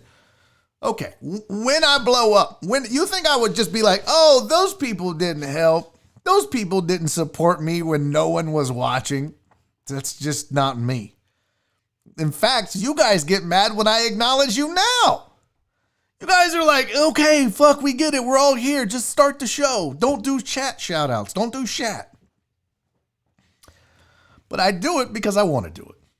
So, that's the problem, Reverend. I got to figure out this whole win thing. What is the win? Like, I'm sitting here watching every day. Like, I average about a new sub. By the way, if you haven't subbed to the channel, make sure you subscribe so you can hear me bitch and complain and pronounce Star Wars names wrong and then get my feelings hurt when somebody laughs at me about it. It's good times. It's such good times. I'm not sensitive. What are you talking about? You're sensitive. There's the confetti button. Haven't used that in a while. I forget what I was saying now. Yeah, the win thing is really perplexing. I grow at about 1 subscriber a day, but I'm like, that's going to be very slow climb. So I don't know how to figure this out. I've really tried everything under the sun in my power to market this show, and I'm still not figuring it out, but I'm not giving up. I'm not stopping. I just don't know how to get people to come watch this fucking thing. And that's the challenge all of us face as streamers. In fact, a lot of us start streams and then you're like, okay, where is everybody? And that's only like the beginning of it. You've got to really battle to get people to your stream. So you do have your OG shirts. You do indeed. No, I haven't. Have you written a plan to get a win goal? No, I haven't. What is that? I love you, Christopher Mina. I love you too, buddy. Is that like, are you saying like put it out there in the universe type of thing? Joe Pro says, Barry has been crowd inclusive since game day in The Suspect. Let me tell you something, Joe Pro. That's a fact. And here's why. Because I was the crowd. Ask Tony Garza in the chat. Ask PK when she shows up. Ask, who else from 1560? Well, there were some other people that we banned because they were being dickheads, because they're dicks. But there are several people that I met during the 1560 days, and I was a listener. And they included me, and they mentioned my name on there. They would talk to me. They would see me out and about and not be like, oh, well, I'm a big-time radio guy. I don't talk to you peasants. They treated me like a person, and I never forgot that. I remember how cool it was to be able to hang out with people that I enjoyed listening to, and it was just like, they never acted like they were better than me, because they're not. People in radio and TV and film are just people. People that do this are just people. They just have a knack for talking. Maybe not pronouncing Star Wars names correctly, but they have a knack for talking. And listen, anybody that treats you like that, fuck them. But I'll never forget the way Lance and John and Sean and Raheel and Dell and David Nuno, all those guys would treat us like we were family. And you think that all this just came from whatever? That was the lessons I learned from those cats, from the way that they treated me when I was a fan. And so when I got the opportunity, I swore, even starting on game day, that I was never going to ignore the people that listened. It's priority. Without you guys, there is no show. Whether it's radio, whether it's streaming on YouTube, I don't give a fuck what it is. It's foolish to not acknowledge the people that consume your content. Foolish. So, I Yeah, I'm sorry. I know this is way off. Clarence was way off on his rant, but this is, I don't know. This isn't necessarily a rant. This is just me talking. But that was the foundation for once I did get into radio. It meant everything to me to be able to say, okay, I want people to feel like I felt when I would listen to John and Lance and then meet them. I want people to feel that way. I don't want people to be like, he's kind of stuck up or he's kind of this or that. People that messaged me, people that would ask me to do their podcast, I never told anybody no. I tried to message everybody back. That was something that I have always made a priority. So I say that to say, if you think that if things get going well and I end up growing this thing and becoming more popular, if you think that changes, it gets more difficult. Maybe the shout outs get less, or maybe you get mentioned less frequently because other names are getting mentioned. But none of that changes for me. None of that changes for me. And, I actually, even on stage, even after shows, when people would come up to me and want to talk, it was just, it's one of those things where it doesn't make sense to me that people that rely on a fan base would ignore that fan base. How foolish are you? How dumb are you? I know that when the people that I'm a fan of acknowledge me, it's a pretty cool feeling because at least it's like your investment is not for naught. It's not a waste.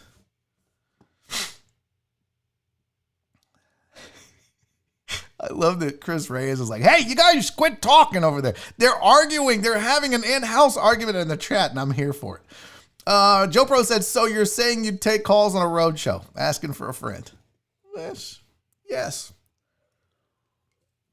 In fact, Joel and I did take calls on a road show, and we got chastised for it, but we still did it because we love the people. So, all right, I'm off my rant. We got shit to do. You guys are going to help me get this holiday dream job. We're going to do that right now. The point of all that was, if you are going into streaming, and some of you are starting your Twitch channels and maybe launching your Twitch careers, and if I can do anything to help you, you guys know I will do that if it's in my power.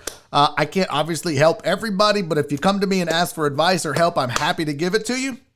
But the one piece of advice I will offer all of you that are trying to venture off into anything in the public eye is don't ignore the people that support you. It's crucial. It's important. And you're not that good. You're not better. And I don't give a fuck who you are. PewDiePie, whatever the fuck his name is, Tfue, all those cats. You ain't above that. The people made you. Support them. Acknowledge them. Okay, let's get to you guys. I want to apply for this job. So Fidel Limon sent me this link, and now I see this link is actually blowing up. And, I'm sorry. So you guys are asking questions in the chat, and the reference that I'll operate the phones. Sergio said, Barry, what makes this show the best on YouTube is the interaction you have in the chat. Oh, I thought you had a question. I saw Barry what. So, I appreciate that, Sergio. Thank you, man. I try, and I know you guys hate it sometimes. Oh, what is Rocket League? I'll try that shit, Awake Reaper. Although, listen, I have had to stop streaming with the deckheads because it's a long story. But I just have decided that on my stream nights, I'm not going to stream on Tuesdays and Thursdays when I stream from 7 to 9. I'm not going to be including the deckheads for reasons that have nothing to do with me not wanting to include you. How about that? But if you would like me on a Monday, Wednesday, Friday, Saturday to hop in and stream with you, I'm happy to do that, homie. I'm happy to do that. And maybe people will come watch us do it together. I have no idea what the fuck Rocket League is, but I'll try it. I'll absolutely try it. Absolutely try it. I'm down. Let me know. For sure. Let's stream it though. I know you stream. Let's stream it. Let's tweet it out and stream it. I'm happy to do that. Okay, you guys help me get this dream job. Hit me up in the DMs on Discord. Don't show me your dick or nothing. That's weird. What is Rocket League? You guys. All right, here we go. Help me get this dream job, folks. It's the holiday dream job worth $2,500. Here's what you get. Well, first of all, does the sound of jingle bells warm your heart? Not really. Oh, by the way, I'm going to be so mad. So basically what this is you have to watch 25 Christmas movies in 25 days. And I'm going to tell you right now, let me be the first to warn you. If they have Die Hard on this list,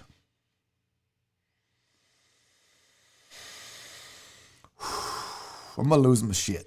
I'm probably going to lose my shit. So here we go. I didn't even think about that until just now. But we are going to apply for this job. So it says what you get as our chief holiday cheermeister. You're going to get $2,500 of cold hard cash, and that's not all. We'll give you gift cards to cover a 1-year subscription to Netflix, Hulu, Disney Plus, Amazon Prime, HBO Max, Apple TV, and the Hallmark movies now. No thank you on the Hallmark. Nora is wearing that shit out. I have determined that the Hallmark Channel is the equivalent of NFL football for females. It's on all the time. I don't know how the fuck she watches it. It drives me insane. I hate it so much. Fuck the Hallmark Channel as a staff, record label, and as a crew. I'll stop there because, she's down with the Hallmark Channel, so I'm not finishing that. It says, what's the job? The job is to be one of our chief holiday cheermeisters. The basic requirements are you must already have a device compatible for streaming. You'll have to watch 25 holiday movies in 25 days. I got time. It says you'll have to fill out a short post-movie survey. And that's it. So here you go. Here's the list of holiday movies that I don't know why I'm doing Borat. It says so what will I watch? You'll be able to pick the 25 movies you'll be watching. We might even let you count Die Hard. Oh, you raggedy bitches. But you notice they didn't say it was. They didn't say it was. It says, our gifted to you, we've put together a list of Christmas movies. Home Alone, Frosty the Snowman, The Santa Claus, Elf, Claus, A Christmas Story, Rudolph, Rise of the Guardians, I don't know what the fuck that is, The Polar Express, A Christmas Carol, you see them all. You see them all right there. Boom. National Lampoon's Christmas Vacation, I'm in. It says, want to mix it up with a few New Year's movies? Here's a few of our favorites. No thank you. Dates and details. Applications are open now until December 4th. We'll be announcing the winner on December 7th on our YouTube channel, so go subscribe or you could miss out. They're still going to tell you by email, so you don't have to subscribe. Apply here. Let's go, fam. Oh, my bad. Lord, I apologize. Okay. Well, Christopher Mina gets a timeout. Did Luis Celaya say that Die Hard was a Christmas movie? Did I see that? Did somebody say that? Wait a minute. Where is it? I don't see it. Luis Celaya. That's because Die Hard is totally a Christmas movie. Oh. Okay. Well, let's do this then. Let's just mosey on over to the dashboard. Yeah, we're doing this live too. Because, you know what? We got rules. And those rules are to be followed by everyone, including the chat moderators. So, you know what? It's not showing up. Here's what we'll do. I'll do you one better. Luis Celaya, you're about to lose your chat moderator privileges through tomorrow, at which point House will be able to put you in a timeout when the show starts. How's that sound? Does that feel good? Huh? Does that feel good? Does it? Because that's what's going to happen because it's not showing up right now. I don't know why. Oh, here we go. There's the participant. Oh, why is this just showing me? What the fuck is going on here? Oh, I'm not on the live stream. Hold on. I got this, kids. We're not moving on. How dare you, sir, think you are above the law as a chat moderator? How dare you, sir? There we go. There we go. Let's see. There's the Reverend. This is what my chat looks like, by the way, if I pull this up. Oh, there he goes. Boom. Let's see here. Remove moderator. Put user in timeout. Uh-oh. Suck it, bitch. No, not free, Luis. Fuck Luis. You don't come on the stream and break the goddamn rules. No, KD, there's no tribute. You don't break the rules. All right. That hurt my hands. Here we go. Let's apply for this dream job, shall we? You're about to lose your job. Jen hit him with the, you were about to lose your job. You were about to lose your job. All right. No, yeah, you guys can't see the email. Hold on.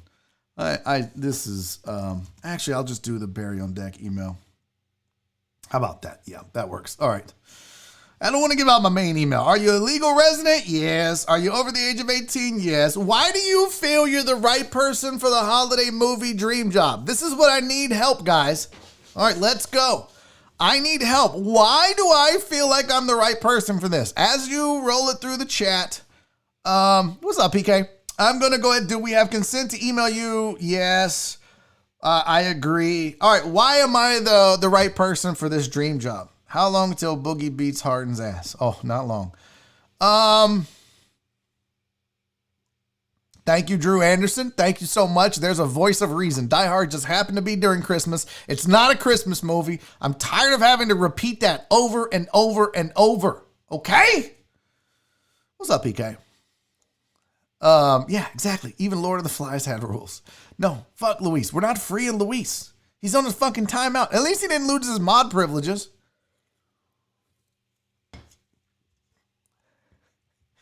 Chandler, I just love how much people are bothered by the Die Hard take. No, it's not bothered by it, Luis or Chandler. It's very simple. There's rules.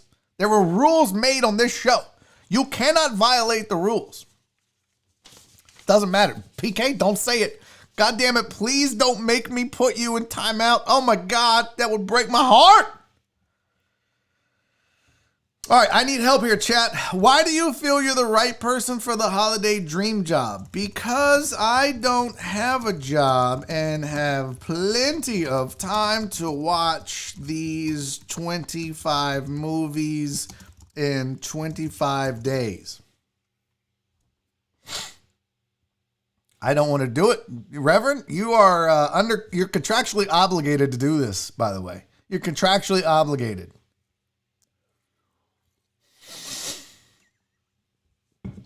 Tony said, I cry easily at the majestic scenes of holiday magic and Christmas lights.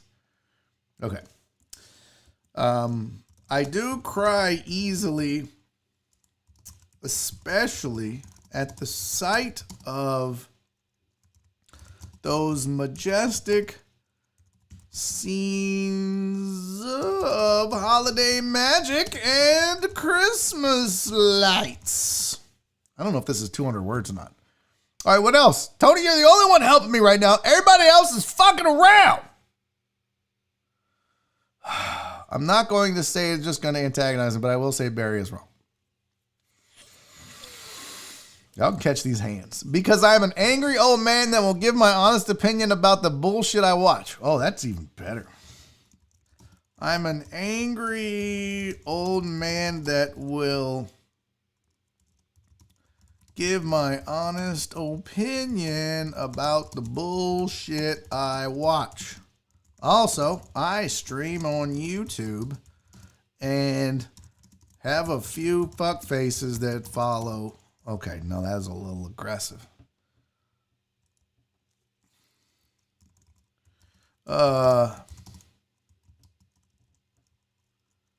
I'm actually filling this out live on my show right now. Okay. I love what, bro? I'm trying to sign up myself. You son of a bitch! You old idea jacking rascal! Keith Sager. Alan Dixon said you're a professional. You know the difference between movies made during Christmas and movies. Oh, yes! That's great.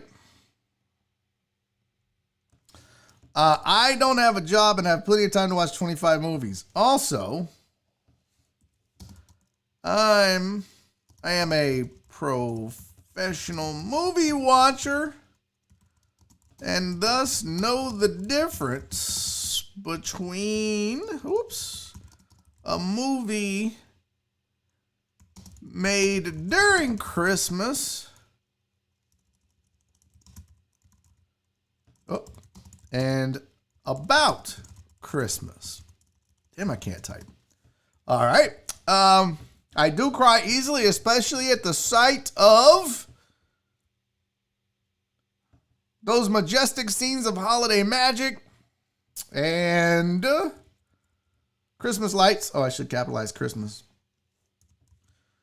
I'm an angry old man that will give my honest opinion about the bullshit I watch. Also, I stream on YouTube, and I'm actually filling this out live on my show right now.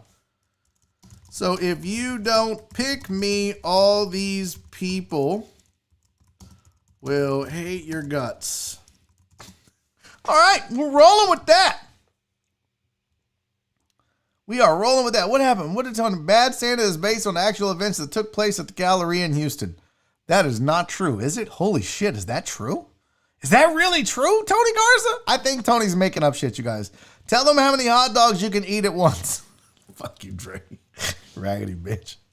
I can eat a lot of hot dogs.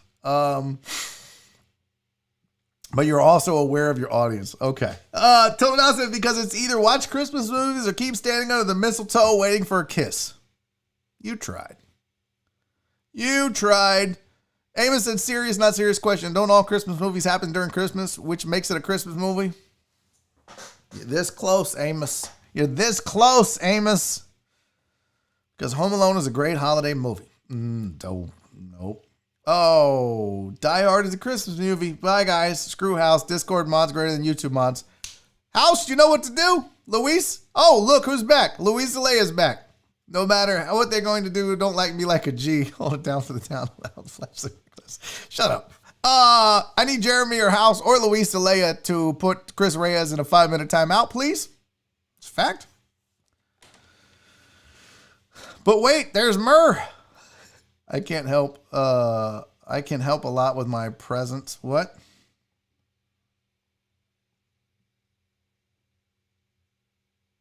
I don't understand all this. I need House. I need you or Luis or Jeremy Vinegar to put one Mr. Christopher Reyes in a timeout because he violated the rules. All right, I'm submitting this. I think we got it here. Why are you applying? Required. How did you hear about this?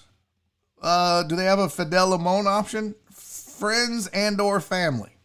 All right. We'd like to know where you're from. Where are you from? I'm from my mama, bitch.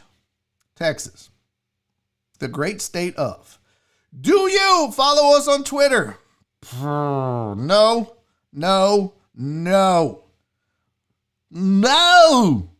Nick, oh my God, there's 4 pages of this shit. Oh, submit. That's way up here. Man, fuck all this. I'm submitting this. I probably spelled some shit wrong. I don't give a shit. Please make are you legal resident? Yes, motherfucker. Yes. All right, submit. Come on, man. Fuck all that other one. Did it go? Why isn't this going?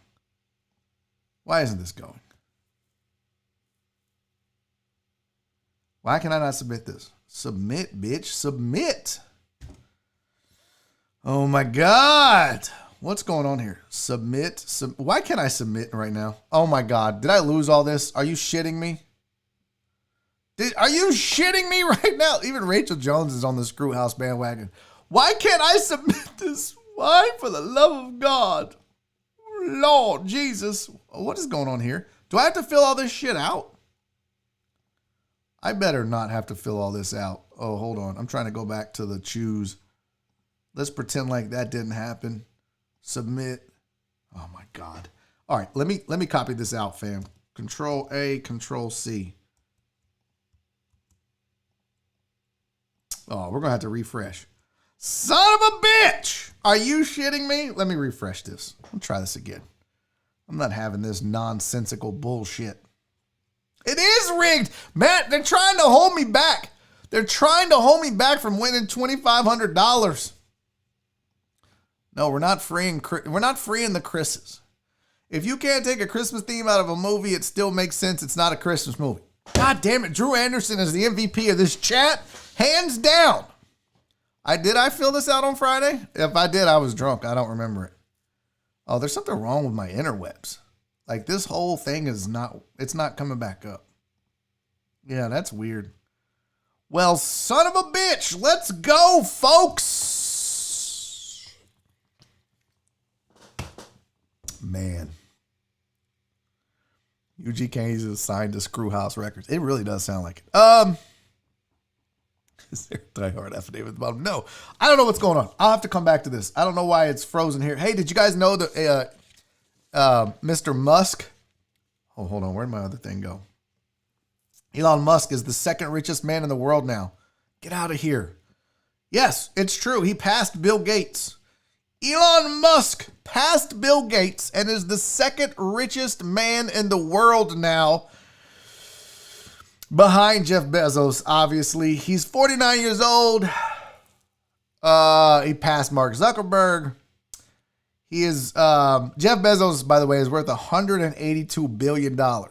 Musk is now worth $127.9 billion. Bill Gates is worth $127.7 billion. But apparently it says that a 6.5% jump in Tesla shares added about $7.2 billion to Elon Musk's net worth, making him the second richest man in the world.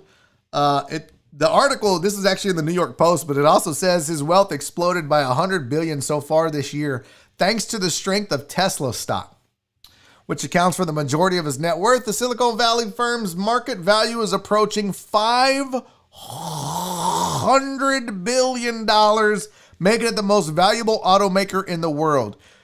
Think about that for a second when people tell you, nobody's ever going to supplant Facebook. Nobody's ever going to supplant Twitter. The NFL's never going to go away. You would have thought the same thing about GM and Ford and not GM, Ford. What's the third automaker? It's Ford, GM, Daimler, Chrysler, Mercedes, BMW. He is now the most valuable automaker in the world. Not the biggest, but the most valuable. It's pretty amazing when you think about it. But he's also doing a lot with SpaceX and on the space front. On the space exploration front, I should say, exploration. And that's a big part of it too, is it's being out in front of it. It's he was out in front of the electric car phenomenon before people really, GM and Ford and Chrysler and these folks, they didn't want to upset the apple cart with oil companies. They didn't want to, there was these partnerships. Well, he didn't have to worry about that. He doesn't have to worry about those deals when he started this. And it's paid off. And I would love to own a Tesla. It's too much goddamn money. But I would love to own a Tesla. Also, I don't think I would be a good traveling comedian when I can only drive a few hundred miles at a time. But they look like amazing cars. And I would rock one. I definitely would. But anyways, Elon Musk, now the second richest man in the world. And speaking of rich men, well, I don't know if Ken Jennings is rich, but they have tabbed him to be the fill-in host, replacing Alex Trebek for a certain amount of time. He is the first guest host.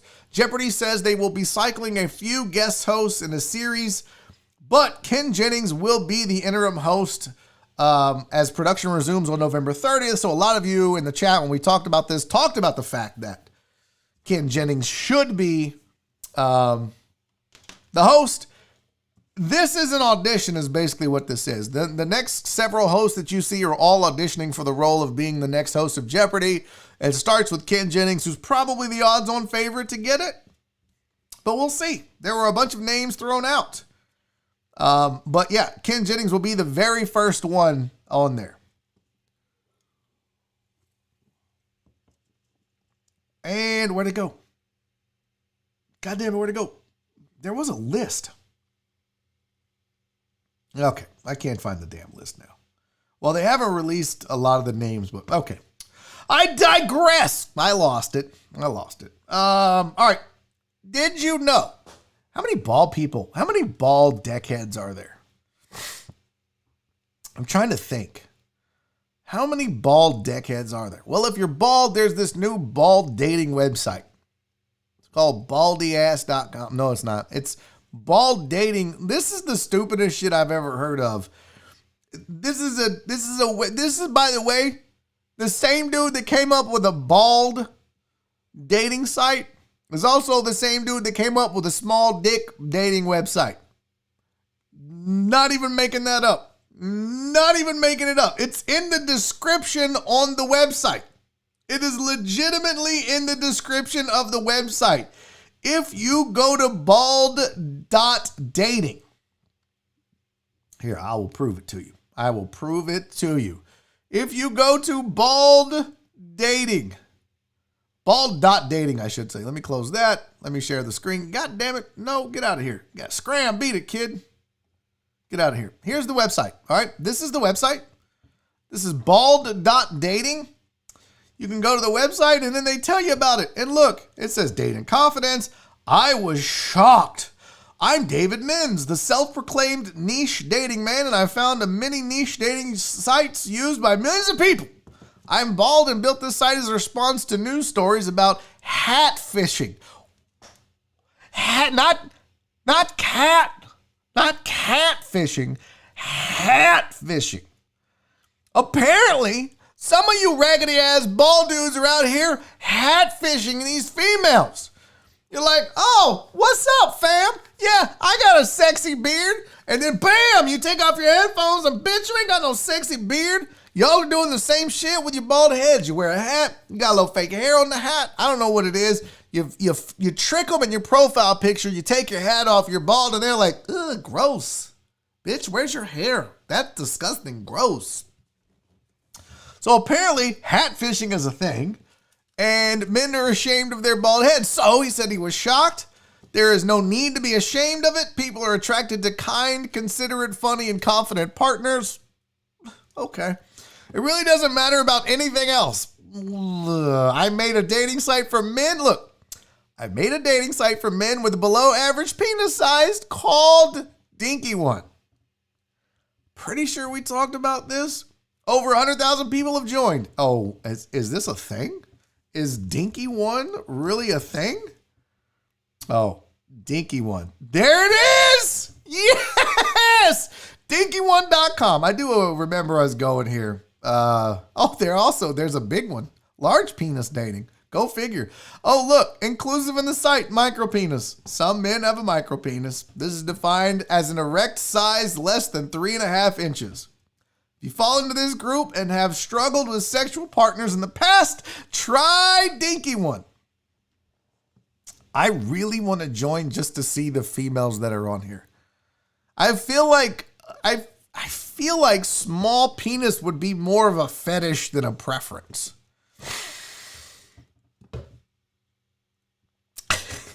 Reference and that's in your search history forever now, Barry. I mean, listen, you acting like it wasn't there before. Come on. Jim, this too much. This too much. I'm telling you, look, I'm not making up these dating websites, and obviously people are here for it because people are going to it. How do you get back? There you go. Is this better? Does this not upset y'all's apple cart with these apple-headed dudes? To see what women are on here. Shut up, CC. It's true. You're telling me you don't want to know who signed up? God, I really want to sign up. I really do, just to see. Oh, by the way, this balddating.com is not just for men. All you bald-head hoes can sign up too. Oh, transgenders as well. It says it can occur in women and transgender folk too. It may be a result of hormone stress, trauma, or medical treatment. What you see, D? What you see, D? I see some bald-head hoes. Reverend wants me to sign up for Dinky Ones. I really want to sign up. It's 3:59. Should we sign up tomorrow, chat? Yes, that's real. Lil Hard Dick. That's my rap name. That's my rap name, P. Jones. Should I sign up?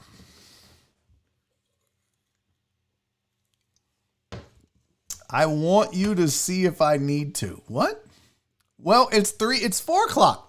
Let's sign up tomorrow. Yeah? Well, I'm going to put that on the rundown for tomorrow. We'll go to dinky1.com and sign up. Total Dallas said there are women with shallow Virginias. Maybe they go there. That could be.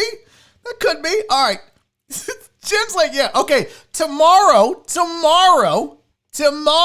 we will sign up for shortdick.com or whatever. Dinky one. Tomorrow. Yes, tomorrow. But you got to do me a favor now and like the video. We're at 60. I know we can do better than that. Some of you are watching this that have not signed up yet. And I need you, or not signed up, that have not given the show a like yet. So please do that for me. And tomorrow, we're going to sign up for dinky1.com. And then my email inbox is going to be flooded with spam. I have a spam email I'm going to use, by the way. I'm not using my normal email account. I'll use one that I do for like weird ass sign up shit. Hey, Chris Reyes, you just earned a 5-minute timeout tomorrow. Also, this is starting to run its course. I think we kind of need to move on. All right, you guys, until tomorrow. Y'all know what to do. Be safe. Be kind. And most importantly, love each other. See y'all tomorrow.